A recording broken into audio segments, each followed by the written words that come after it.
यमदेव, अब अधिक समय नहीं रहा, जब आपको आपका यमलोक प्राप्त हो जाएगा। इंद्रदेव, तब तक हमें गौरीनंदन का परामर्श मानकर शांत रहना चाहिए। सावधान इंद्र!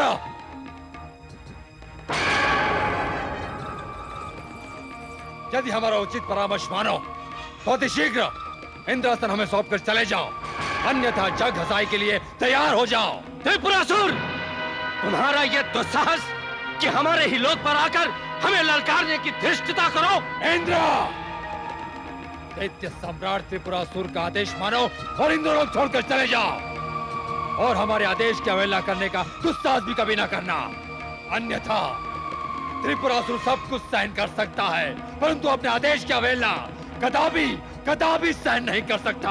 त्रिपुरासुर, तुम्हारा आदेश देवादिदेव महादेव के मुख से निकला आदेश नहीं, जिसकी अवहेलना करने से सारी सृष्टि समाप्त हो जाएगी।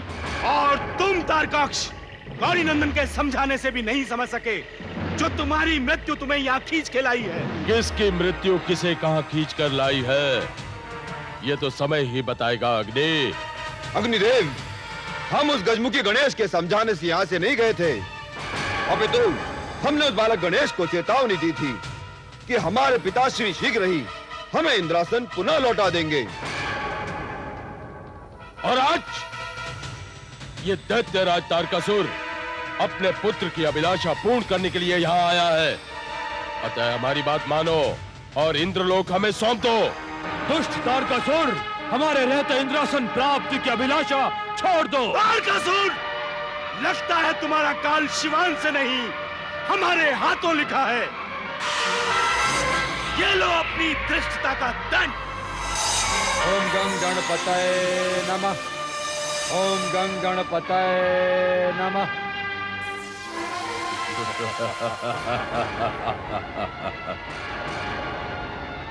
इंद्र, क्या हमारी शक्तियां स्मरण नहीं रही, क्या उन्हें भूलने का प्रयत्न कर रहे हो?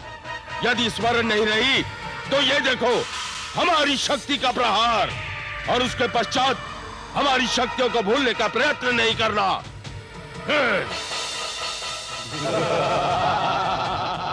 दुष्ट तारकासुर, इंद्रदेव की ओर इंगित करके छल से हम पर प्रहार करते हो और अपनी शक्तियों का बखान करते हो। यदि साहस है तो हम पर पुनः प्रहार करके देखो तारकासुर। कुबेर, तुम्हारे पिताश्री को प्रहार करके अपना साहस दिखाने की आवश्यकता नहीं है। ये लो, हमारा प्रहार सहन करो। तारकाक्ष, आज के पश्चात तुम्हें जीवन पर्यंत साहस दिखाने की आवश्यकता नहीं पड़ेगी।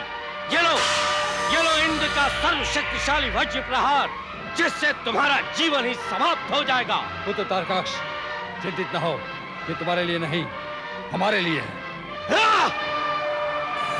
ओम गं गणपतये नमः, ओम गं गणपतये नमः। अब तुम्हारा कौन सा ऐसा अस्त्र शस्त्र है जिसका प्रहार तुम्हें करके दिखाना है? इंद्र, क्यों प्रहार? हमारे समक्ष सब नतमस्तक हो जाएंगे। दैत्य सम्राट, अब ये नहीं, हम प्रहार करेंगे और इन सबको बंदी बना के कारागार में डाल देंगे। देवेंद्र, इनके समक्ष ठहर पाना संभव नहीं है। हमारा कोई भी प्रहार इनका अनिष्ट नहीं कर पा रहा है। हाँ इंद्रदेव, यहाँ तक कि आपके वज्र के प्रहार को भी इन्होंने सहजता से असफल कर दिया। तो हमें क्या करना चाहिए? देवेंद्र, गौरीनंदन के समक्ष जाने के अतिरिक्त और कोई उपाय नहीं है। इंद्र, अब हम ऐसा प्रहार करेंगे जिसके पश्चात ये युद्ध ही समाप्त हो जाएगा और हम तुम्हें बंदी बना लेंगे।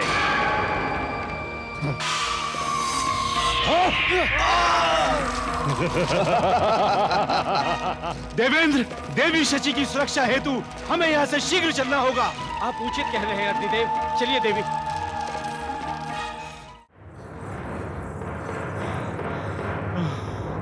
इस सम्मान का बदला हम अवश्य लेंगे तारकासुर। तुमने हमारा इंद्रासन हमसे छीन लिया है, इसका प्रतिशोध हम अवश्य लेंगे। गजानन गणेश ने हमें शरणार्थी से शासक बनाकर जो सम्मान प्रदान किया था, इन असुरों ने उसे चूर चूर कर दिया। आप सत्य कह रहे हैं अग्निदेव, जब तक हम इंद्रासन अपने अधीन नहीं कर लेते, तब तक हमारे हृदय में प्रतिशोध की जो ज्वाला है वो कभी शांत नहीं होगी। शांत हो जाइए स्वामी, शांत हो जाइए। क्रोध से किसी भी समस्या का हल नहीं निकाला जा सकता है। हमें शीघ्र ही गजानन गणेश को यह सूचना देनी चाहिए देवेंद्र। नहीं कुबेर देव, गौरी नंदन से इन सब बातों की चर्चा का ये उचित समय नहीं है। ये आप क्या कह रही हैं देवी शची? गौरी नंदन के प्रयास से ही हमें इंद्रलोक प्राप्त होना संभव हुआ था, और आप कह रही हैं कि हम उनसे अपने संकट की चर्चा ही न करें? आप सत्य कह रहे हैं स्वामी। गौरी नंदन तो विघ्नहर्ता है ही, परंतु उस समय बात कुछ और थी, अभी स्थिति कुछ और है। हम आपके इन बातों का तात्पर्य नहीं समझे देवी। आप सबको भली भांति ज्ञात है, देवी पार्वती शिवांश के उत्पन्न होने की प्रतीक्षा में है। इस शुभ समाचार से भला कौन अनभिज्ञ है देवी? यदि ये समाचार दैत्यराज तारकासुर को पहुंच गया, तो वो अपना संपूर्ण बल लगाकर शिवांश को नष्ट करना चाहेगा। आप सत्य कह रही हैं देवी शची। तारकासुर अपनी मृत्यु के कारण का विनाश करने हेतु अपना सर्वस्व लगा देगा। इसी अनिष्ट से बचने हेतु गौरी नंदन पूर्ण सजगता से कैलाश को सुरक्षित रखने का प्रयास कर रहे हैं। ऐसी स्थिति में इंद्रलोक के छिन जाने का समाचार सुनकर क्या गजानन विचलित नहीं हो उठेंगे? अवश्य विचलित हो उठेंगे देवी शची, क्योंकि इस समय गजानन गणेश का सबसे आवश्यक उत्तरदायित्व जो है वो है मातेश्वरी का विश्राम, और इसमें कोई अवरोध कदापि नहीं होना चाहिए। आप सत्य कह रहे हैं अग्निदेव। गौरी नंदन के इस विशाल उत्तरदायित्व के समक्ष हमारी वेदना तो कुछ भी नहीं है। हमें तो सर्वाधिक चिंता देवी पार्वती की है स्वामी। ऐसी स्थिति में किसी भी स्त्री को चिंता से दूर रहना चाहिए जब तक संतान उत्पन्न न हो जाए। एक बार कुमार उत्पन्न हो जाए तो तारकासुर का वध निश्चित हो जाएगा, और तारकासुर के वध के पश्चात हम इंद्रलोक पर पुनः विजय प्राप्त कर ही लेंगे। और इस मध्य की अवधि को हम कहीं भी रहकर बिता लेंगे। इसके लिए गौरी नंदन को अशांत करना उचित नहीं। कदापि उचित नहीं है देवेंद्र। कृतज्ञता का प्रत्युत्तर सदैव कृतज्ञता से ही देना चाहिए। विघ्नहर्ता गजानन गणेश ने हम सबको शरणार्थी से शासक बनाकर हमारे ऊपर असीम उपकार किया है देवेंद्र। इस उपकार की सत्यता को जानते हुए भी हम अपनी समस्याओं का बोझ गौरी नंदन पर डालकर उनके साथ कृतज्ञता कैसे कर सकते हैं? विषय कृतज्ञता का नहीं है स्वामी, विषय है प्रतीक्षा का, तारकासुर के वध की प्रतीक्षा। तब तक यही उचित होगा हम यही रहकर अपना अज्ञातवास बिताएं। हे देवेंद्र, हमारी विडंबना तो देखिए कि इंद्रलोक का सुख हम पूर्णतः भोग भी नहीं पाए थे कि हमें पुनः वहां से विस्थापित होना पड़ा। ये भी कितनी विचित्र बात है स्वामी। हमें पूर्णतः ज्ञात है कि गौरी नंदन के गदा के एक प्रहार से तारकाक्ष भयभीत होकर पलायन कर जाएगा, परंतु हम अपनी मर्यादाओं के हाथों विवश हैं। गजानन से इसकी चर्चा भी नहीं कर सकते। हम तो यमलोक प्राप्त करने का स्वप्न देख रहे थे देवी शची, परंतु अब हमें वनों और कंदराओं में समय व्यतीत करना होगा। वो शुभ दिन अब संभवतः दूर नहीं जब तारकासुर का वध और इंद्रासन की प्राप्ति का शुभ समाचार हमें शीघ्र प्राप्त होगा। पुरोहित, राज तिलक की तैयारी करो। जो आज्ञा दैत्यराज। दैत्य सम्राट, इंद्रासन आपकी प्रतीक्षा कर रहा है। दैत्यराज तारकासुर, ये आप क्या कह रहे हैं? हम उचित कह रहे हैं दैत्य सम्राट। इंद्रासन की पुनः प्राप्ति आप ही के कारण संभव हुई है, अतः इस पर आप ही का अधिकार है। नहीं दैत्यराज तारकासुर, दैत्य सम्राट होने के नाते इंद्रासन पर पुनः अधिकार करना हमारा उत्तरदायित्व था, परंतु इसका उत्तराधिकारी पुत्र तारकाक्ष है, अतः सिंहासन पर तारकाक्ष को ही बैठना चाहिए। आओ पुत्र तारकाक्ष। मंगलम भगवान विष्णु, मंगलम गरुड़ ध्वजा, मंगलम पुंडरीकाक्षाय, मंगलायो तनो हरि, सर्व मंगल मांगले शिवे, सर्वार्थ साधिके। अपमान! घोर अपमान! दुष्ट पुरोहित, हमारे समक्ष तुमने विष्णु के नाम के मंत्रों का उच्चारण करने का दुस्साहस कैसे किया? पुत्र तारकाक्ष के राज तिलक के समय किसी विष्णु या शिव का नहीं, हमारे मंत्रों का उच्चारण करना चाहिए। बोलो पुरोहित, ओम त्रिपुराय नमः। पिताश्री, पिताश्री! आओ कमलाक्ष, हम तो इंद्रासन पर विजय की सूचना तुम्हें भिजवाने वाले थे। अच्छा हो तुम स्वयं आ गए। आओ तुम भी अपने भ्राताश्री के राज तिलक का उल्लास मनाओ। बंद कीजिए ये राज तिलक का उल्लास करते सम्राट। कमलाक्ष! यदि तुम दैत्यराज के पुत्र ना होते तो इस धृष्टता का दंड तुम्हारा शिष्य तुम्हारे दर से अलग करके मिल गया होता। क्षमा करे दैत्य सम्राट। क्या बात है कमलाक्ष, तुम इतने अधीर क्यों हो? भ्राताश्री, उधर कैलाश पर पिताश्री का काल उत्पन्न होने की तैयारी में है और इधर आप अपने राज तिलक का उत्सव मना रहे हैं। क्या शिवांश उत्पन्न होने वाला है? शिवांश नहीं, पिताश्री का काल का हो काल। किंतु आपको चिंतित होने की कोई आवश्यकता नहीं है। आपको तो आपका इंद्रासन प्राप्त हो ही गया ना। अब पिताश्री रहे या ना रहे, आपको लेश मात्र भी चिंता करने की कोई आवश्यकता नहीं है। कमलाक्ष, अपने जिह्वा को अपने वश में रखो, अन्यथा अन्यथा अन्यथा ये कमलाक्ष इंद्रलोक विजय की भेंट चढ़ जाएगा तो चढ़ जाने का भेंट। कमलाक्ष, शांत हो जाओ पुत्र, शांत हो जाओ। नहीं पिताश्री, जब माता श्री के बारंबार समझाने पर भी भ्राता श्री ने इंद्रलोक विजय की हट नहीं छोड़ी और उधर शनि देव ने क्रोधित होकर संपूर्ण दैत्य साम्राज्य का काल निश्चित कर दिया है। शिवांश उत्पन्न होने वाला है पिताश्री, शिवांश। शिवांश उत्पन्न होने वाला है ना।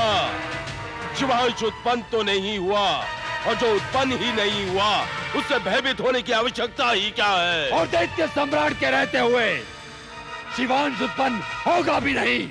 ये सूचना सत्य है या मिथ्या, यह भी जानना तो आवश्यक है। नहीं पिताश्री, ये समाचार मिथ्या नहीं, संपूर्ण सत्य है। कैलाश पर पुरोजन संस्कार मनाया जा रहा है। क्या पुरोजन संस्कार?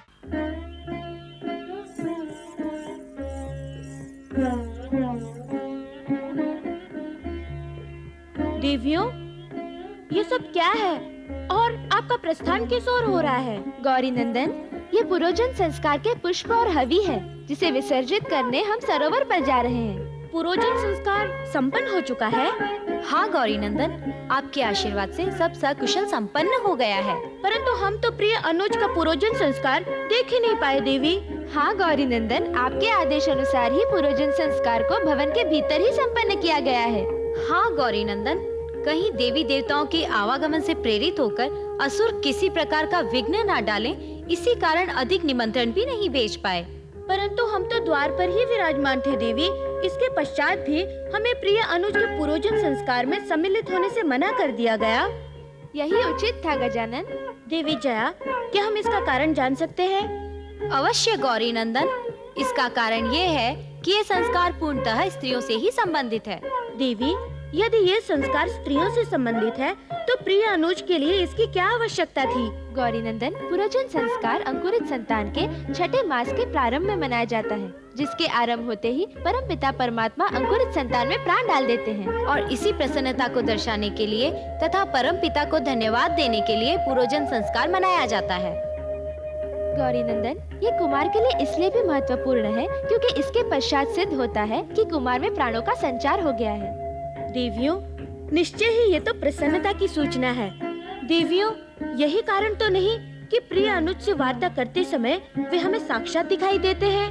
आपका अनुज से इतना स्नेह देखकर हृदय गदगद हो उठता है। हाँ देवी, जब गौरी नंदन कुमार के प्राण प्रतिष्ठान पर ही अपने अनुज का प्रत्यक्ष में आभास करते हैं, तब उनके उत्पन्न होने के पश्चात तो वो क्षण भर के लिए भी उन्हें अपने नेत्रों से ओझल नहीं होने देंगे।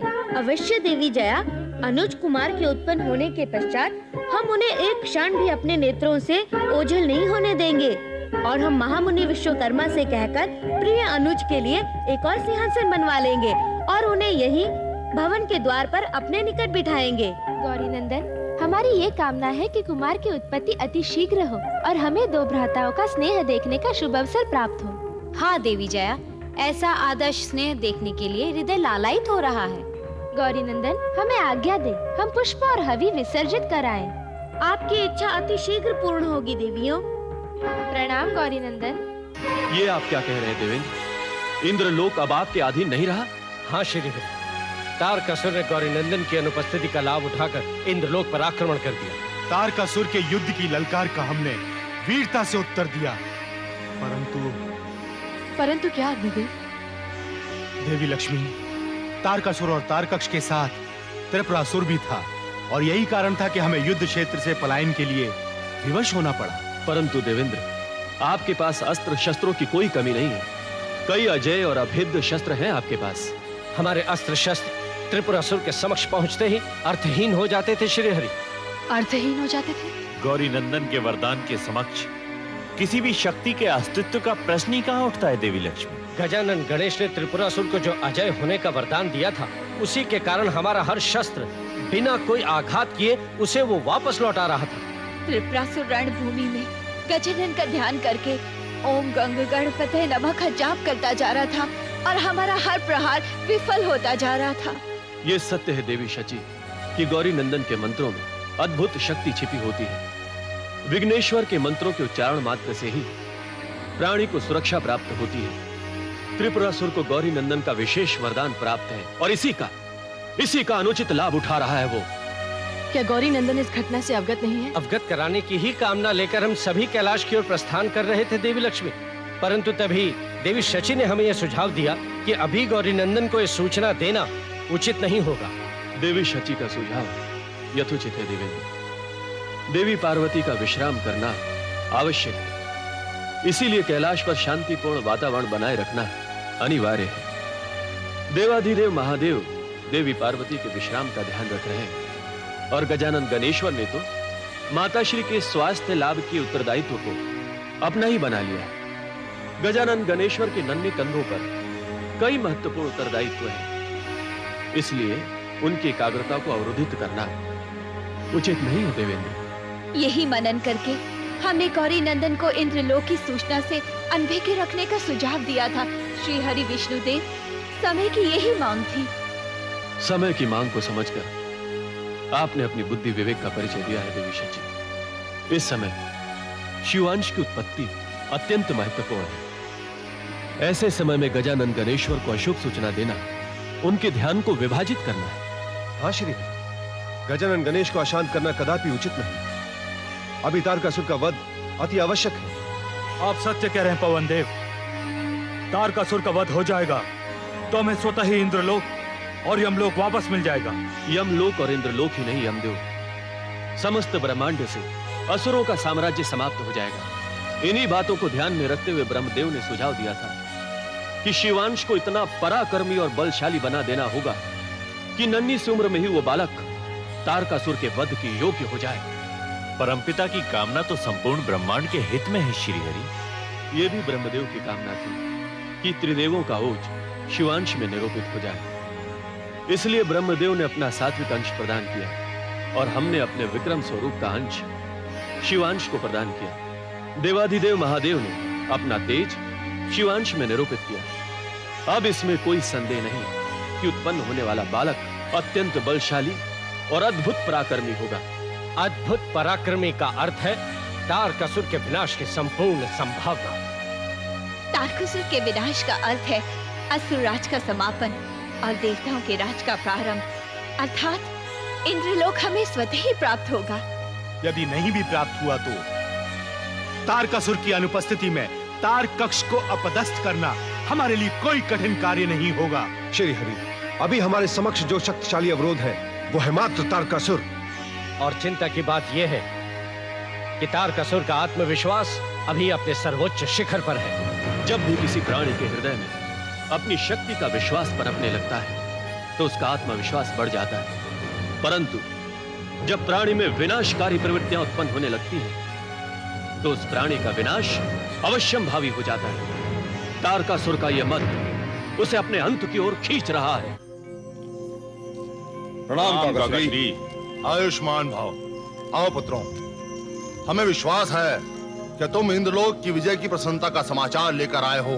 पुत्र तारकाक्ष, इंद्रलोक की विजय की प्रसन्नता व्यर्थ सिद्ध होगी काकाश्री जब आप उसके साथ पिताश्री के काल की उत्पत्ति का समाचार सुनेंगे। पुत्र तारकाक्ष, जानते भी हो कि तुम किसके विषय में बात कर रहे हो? भ्राताश्री सत्य कह रहे हैं काकाश्री। पिताश्री का काल शिवांश उत्पन्न होने वाला है। पुत्र कमलाक्ष, इस प्रकार की बातें करते हुए तुम्हें लज्जा आनी चाहिए। ये व्यर्थ का समाचार तुम्हें किसने दे दिया? काकाश्री, प्रथम सूचना के पश्चात हमने भी इसे व्यर्थ ही समझा था, परंतु जब हमने कैलाश पर जाकर स्वयं इसकी पुष्टि की और शिवांश की उत्पत्ति की प्रसन्नता में प्रोजन संस्कार होते हुए देखा तो हमारा हृदय विचलित हो उठा। नहीं कमलाक्ष, ये संभव नहीं हो सकता। शिवांश अभी कैसे उत्पन्न हो सकता है? काकाश्री, ये सब शनि की वक्र दृष्टि के कारण हुआ है और संभव हुआ है भ्राता तारकाक्ष की हट के कारण। कमलाक्ष, तारकाक्ष तुम्हारे बड़े भ्राताश्री हैं, इसलिए कोई भी बात करते समय ये स्मरण रखा करो। और फिर पुत्र तारकाक्ष ने ऐसा क्या कर दिया है जो त्रिलोक विजेता तारकासुर की काल की उत्पत्ति का कलंक तुम इस पर लगा रहे हो? काकाश्री, गुरुदेव विश्वरूप, माताश्री और शनि देव के स्पष्ट मना करने के पश्चात भी ना भ्राता तारकाक्ष इंद्रलोक प्राप्ति की हट करते और ना ही शनि देव रुष्ट होकर अपनी दृष्टि का प्रकोप पिताश्री पर डालते।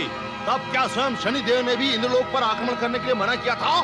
नहीं काकाश्री, शनि देव ने हमें इंद्रलोक पर आक्रमण करने के लिए मना नहीं किया था। अपितु उन्होंने तो ये कहा था कि वो अपनी अशुभ दृष्टि शीघ्र असुर साम्राज्य पर से हटा लेंगे। वे हमसे अत्यंत प्रसन्न थे। परंतु ये तो स्पष्ट किया था कि कोई भी आक्रामक गतिविधि असुर साम्राज्य की ओर से नहीं होनी चाहिए। कमलाक्ष, इस तरह बार बार हमें प्रताड़ित करने की चेष्टा न करो। शांत हो जाओ, शांत हो जाओ तुम दोनों। ये समय एक दूसरे पर आरोप प्रत्यारोप करने का नहीं है। यदि ये समाचार सत्य भी है कि शिवांश उत्पन्न होने वाला है, तो ये असुर साम्राज्य के लिए सबसे बड़े संकट का समय है और इस संकट का सामना हमें एकजुट होकर करना पड़ेगा।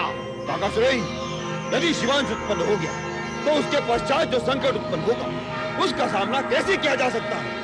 ब्रह्मदेव के वरदान के अनुसार शिवांश ही पिताश्री की मृत्यु का कारक है और शिवांश की उत्पत्ति समस्त दैत्य साम्राज्य के लिए विनाशकारी सिद्ध होगी। तारकाक्ष, हमें इस संकट को किसी भी मूल्य में टालना ही होगा। हमें अतिशीघ्र ऐसा कुछ करना होगा जिससे शिवांश उत्पन्न होने ही न पाए। आप आज्ञा दें, क्या किया जा सकता है? यदि आप कहें तो कैलाश पर आक्रमण कर दे काकासुरी। नहीं तारकाक्ष, कैलाश पर आक्रमण करने का ये उचित समय नहीं है और न ही ये बुद्धिमत्तापूर्ण निर्णय होगा, क्योंकि शिव और गणेश के कैलाश पर रहते वहां आक्रमण करना मूर्खता होगी। तो क्या किया जाए काकाश्री? कुछ भी करना पड़ेगा तो तुम्हारे काका कालनेमी करेगा, परंतु अपने दैत्यराज तारकासुर पर मृत्यु का संकट कदापि नहीं आने देगा, भले ही इसके लिए हमें किसी से कोई सहायता ही क्यों न मांगनी पड़े। काकाश्री, उधर पिताश्री शिवांश की उत्पत्ति के भय से नहीं तारकाक्ष, वो तारकासुर हैं, त्रिलोक विजेता हैं, दैत्यराज हैं। उन्होंने किसी से भी भयभीत होना नहीं सीखा, बल्कि उनके नाम से देव, असुर, किन्नर थर-थर कांपते हैं। जब तक तुम्हारा काका कालनेमी जीत है, तुम्हें किसी भी प्रकार से चिंतित होने की आवश्यकता नहीं। काकासुरी, हमें आपकी वीरता और बुद्धिमत्ता पर पूर्ण विश्वास है, परंतु समस्या यह है कि ऐसी विकट परिस्थिति में क्या किया जा सकता है? ऐसी विपदा की घड़ी में दैत्य गुरु शुक्राचार्य भी तो समाधिस्थ है, अन्यथा वो हमें इस संकट को टालने का उपाय बता देते। तारकाक्ष, किसी भी प्रकार शिवांश को समाप्त करके देवताओं पर अंकुश लगाना होगा, अन्यथा यदि एक बार शिवांश उत्पन्न हो गया तो देवताओं का उत्साह बढ़ जाएगा। यदि ऐसा हो गया काकाश्री, तो इंद्र अपने अपमान का प्रतिशोध अवश्य लेगा और निश्चय ही इंद्रलोक पुनः प्राप्त कर लेगा। काकाश्री, इस बार इंद्र मात्र इंद्रासन ही प्राप्त नहीं करेगा, संभवतः वो भ्राताश्री को बंदी न बना ले, या कहीं इससे भी अधिक। हमें उस तुच्छ इंद्र का भय दिखाने के स्थान पर विचार करो कि किस प्रकार इस संकट से उबरा जा सकता है और देवताओं को किस प्रकार शिवांश की उत्पत्ति का उत्सव मनाने से रोका जा सकता है। देवेंद्र, समस्त देवताओं के साथ देवी शची को देखकर हमारी प्रसन्नता और भी बढ़ गई है। हे विघ्नेश्वर, प्रसन्नता तो हमारी सहस्त्र गुना बढ़ गई है जब से हमें कैलाश पर एक नए अतिथि के आने का शुभ समाचार प्राप्त हुआ। ऐसी शुभ अवसर पर हम अपना उल्लास रोक नहीं पाए। आपको बधाई देने इंद्रलोक से यहाँ चले आए गौरी नंदन। हे श्री सिद्धि विनायक, आप दुखहर्ता भी हैं और आप सुखकर्ता भी हैं। आप ही के प्रयास से देवी पार्वती का पूर्ण रूपेण विश्राम कैलाश पर संभव हो पाया। पूर्ण विश्राम और मानसिक शांति देवी पार्वती के लिए अत्यंत आवश्यक है। ये भी तो आपके प्रयास का परिणाम है गौरी नंदन कि शिवांश के अंकुरित होने के पश्चात पूर्वजन संस्कार भी कुशल पूर्वक संपन्न हो गया। यही नहीं गजानन, इस शिशु को परमपिता ब्रह्मदेव, श्री हरि विष्णुदेव और देवादिदेव महादेव के ओज के साथ साथ माता पार्वती की शक्ति का आशीर्वाद भी आपकी दया दृष्टि के बिना संभव नहीं हो पाता। आपकी दया दृष्टि के बिना शिवांश की उत्पत्ति और तारकासुर के वध की तो हम कल्पना भी नहीं कर सकते गजानन। और आपके कृपा के परिणाम स्वरूप ही हम सभी इंद्रलोक का सुख भोग रहे हैं। इंद्रलोक का सुख? आप किस सुख की और कौन से इंद्रलोक की बात कर रहे हैं देवेंद्र? हमें इतना अनभिज्ञ समझने की भूल ना करें। हमें भली भांति ज्ञात है कि इंद्रलोक अब आपके अधीन नहीं रहा। फिर ये मिथ्या सूचना देने का कारण क्या है इंद्रदेव? क्षमा करें गौरी नंदन, परंतु मिथ्या सूचना हमारी विवशता थी। कैसी विवशता इंद्रदेव? क्या आपको ज्ञात नहीं कि संपूर्ण ब्रह्मांड पर सदैव हमारी दृष्टि रहती है। कहीं भी कोई भी घटना घटित हो तो हम उससे अनभिज्ञ नहीं रहते, और यही नहीं, किसी भी मिथ्या सूचना के पृष्ठ में छिपे हुए सत्य को भी हम अविलंब जान जाते हैं इंद्रदेव। इस भूल के लिए हम क्षमा प्रार्थी हैं गजानन, परंतु आप तो सर्वज्ञाता है, भला आपसे कोई सत्य छिपा रह सकता है? ये सत्य है गौरी नंदन, आपको हमारे हर्ष उल्लास के पृष्ठ में छिपी हुई पीड़ा की अनुभूति स्पष्ट दिखाई पड़ गई, परंतु हम कदापि नहीं चाहते थे कि महत्वपूर्ण उत्तरदायित्वों के प्रति जो आपका ध्यान केंद्रित है वे विभाजित हो। देवी शची सत्य कह रही हैं गजानन, हम भली भांति जानते हैं कि तारकासुर के वध के पश्चात इंद्रलोक निश्चित रूप से हमें प्राप्त हो ही जाएगा, और तारकासुर वध हेतु शिवांश का उत्पन्न होना आवश्यक है। इसके लिए आप कदाचित तन मन से प्रयासरत हैं ही। हमारी और आपकी कामना ये कदापि भिन्न नहीं है।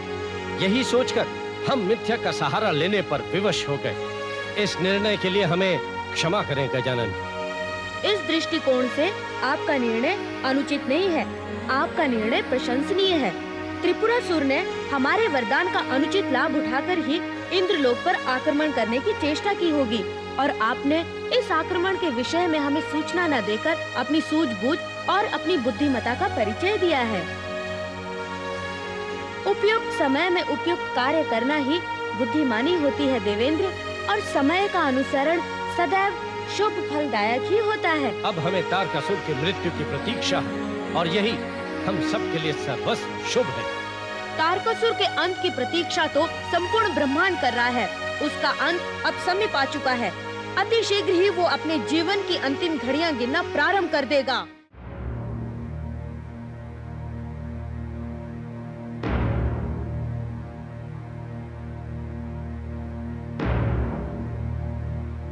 प्रणाम गुरुदेव। कल्याण हो। काल नेमी का प्रणाम स्वीकार करें गुरुदेव। आपके दर्शन पाकर हमें अति प्रसन्नता हुई, परंतु हमें नहीं हुई काल नेमी। ये आप क्या कह रहे हैं गुरुदेव? हमें ज्ञात है तुम इंद्रलोक पर विजय प्राप्त करने की प्रसन्नता से प्रफुल्लित हो, परंतु यहाँ क्यों आए हो? जाओ मनाओ उल्लास अपने इंद्रासन विजय का। किंतु तुम्हें संभव तो यह ज्ञात नहीं तारकाक्ष, इंद्रासन प्राप्त करने का मूल्य तुम्हें दैत्यराज तारकासुर की मृत्यु से चुकाना होगा। हम जानते हैं गुरुदेव। तुम जानते हो तारकाक्ष, तुम जानते हो? तुम्हें लज्जा आनी चाहिए। तुमने स्वयं में से रास्ते बनाए जो दैत्यराज की मृत्यु पर जाकर समाप्त होंगे। निसंदेह इसके लिए हम लज्जित हैं गुरुदेव। कृपया ऐसी परिस्थिति में हमारा मार्गदर्शन कीजिए। नहीं तारकाक्ष, पुनः मार्गदर्शन का तो प्रश्न ही नहीं उठता। देवताओं के पक्षधर होते हुए भी हमने दैत्यराज तारकासुर की प्रार्थना स्वीकार की, परंतु तुम असुर सदैव अपनी मनमानी करते हो। ऐसा ना कहिए गुरुदेव, यदि आप हमारा मार्गदर्शन नहीं करेंगे तो कौन करेगा? हमने पूर्व में ही कहा था कि हमारी आज्ञा की अवहेलना नहीं होनी चाहिए, परंतु हमारे सूचित करने के पश्चात भी इंद्रलोक पर आक्रमण किया गया। गुरुदेव, अब इन्हें क्षमा कर दीजिए। कृपया ये बताएं कि आगे क्या किया जा सकता है? अब कुछ नहीं किया जा सकता काल नेमी। आज दैत्यराज तारकासुर और दैत्य सम्राट त्रिपुरासुर किनके वरदान के कारण जीवित हैं, या सृष्टि पर राज करने का स्वप्न देख रहे हैं? ब्रह्मदेव और गौरी नंदन के वरदान के कारण, और तुम उन्हीं के कैलाश पर अधिकार करने का स्वप्न देख रहे हो। भविष्य में ऐसा दुस्वप्न कभी नहीं देखेंगे। कृपया हमें एक बार क्षमा कर दीजिए। हाँ गुरुदेव, इस समाचार को सुनकर दैत्यराज तारकासुर भयभीत होकर कोप भवन में चले गए हैं, और किसी भी प्रकार का अनुनय विनय सुनकर भी द्वार नहीं खोल रहे हैं। गुरुदेव, पिताश्री की ऐसी स्थिति देखने के पश्चात माताश्री तो कैलाश जाने के लिए आतुर हो रही हैं। क्या महारानी कृषिता कैलाश जाना चाहती हैं? हाँ गुरुदेव, उनका कथन है कि वे स्वयं कैलाश जाकर गौरी नंदन से अपनी स्वाद की सुरक्षा के लिए याचना करेंगी, और उन्हें विश्वास है कि गौरी नंदन उन्हें क्षमा कर देंगे। अब कोई कुछ नहीं कर सकता तारकाक्ष। शिवांश के अंकुरित होने से पूर्व यदि कुछ किया गया होता तो अवश्य ही कुछ संभव हो सकता था। विधि के विधान के अनुसार शिवांश ही दैत्यराज की मृत्यु का कारण होगा, और उनकी उत्पत्ति की प्रतीक्षा भी अब निश्चित ही समाप्त हो गई। गौरी नंदन, गौरी नंदन, गौरी नंदन, देवी विजया, देवज्ञ महादेव समाधिस्थ हैं, और गौरी नंदन को दिखाई नहीं दे रहे। कैसे भी विकट स्थिति है। देवी गौरी पीड़ाग्रस्त है और यहाँ तो गौरी नंदन, महामुनि, मुनिवर, नंदीश्वर, भृंगीश्वर कोई भी दिखाई नहीं पड़ रहा। विजय, क्या करें, कुछ समझ में नहीं आ रहा। वो देखो, कुछ शिवगण जा रहे हैं, उनसे चलकर पूछते हैं।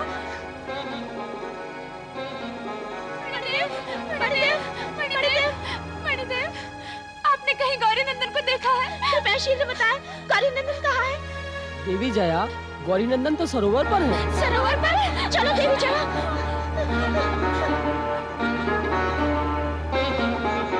गौरी नंदन, गौरी नंदन, गौरी नंदन। क्या बात है देवी जया, आप दोनों इस तरह आतंकित क्यों हैं? आपके श्वासों की गति भी तीव्र प्रतीत हो रही है। कौन सा समाचार लेकर आई हैं आप दोनों? माताश्री स्वस्थ तो हैं? हम आपको यही बताने आए हैं गौरी नंदन। माताश्री के स्वास्थ्य के विषय में हम आपको सूचित करना चाहते हैं। शीघ्र बताइए, क्या हुआ? माताश्री अकस्मात पीड़ाग्रस्त हो गई है गजानन। उनकी ये पीड़ा देखकर, उनको व्यथित देखकर हमें चिंता हो रही है गजानन। क्या माताश्री व्यथित हो रही है? देवी जया सत्य कह रही है गौरी नंदन। माताश्री पीड़ा से कराह रही है। उनके क्रंदन का स्वर सुनकर तो हमारे भी अश्रु छलक उठे। माताश्री पीड़ा में है और आप दोनों उनकी सेवा छोड़कर यहाँ चली आई। आप दोनों इस अवहेलना के लिए अवश्य दंड की भागी हैं। गौरी नंदन, हमें अपने दंड की नहीं, माताश्री के स्वास्थ्य की अधिक चिंता है। आप शीघ्र चलकर देखिए गजानन। आइए देवियों, हम माताश्री के समक्ष चलते हैं और ज्ञात करने का प्रयत्न करते हैं कि स्थिति क्या है। आइए।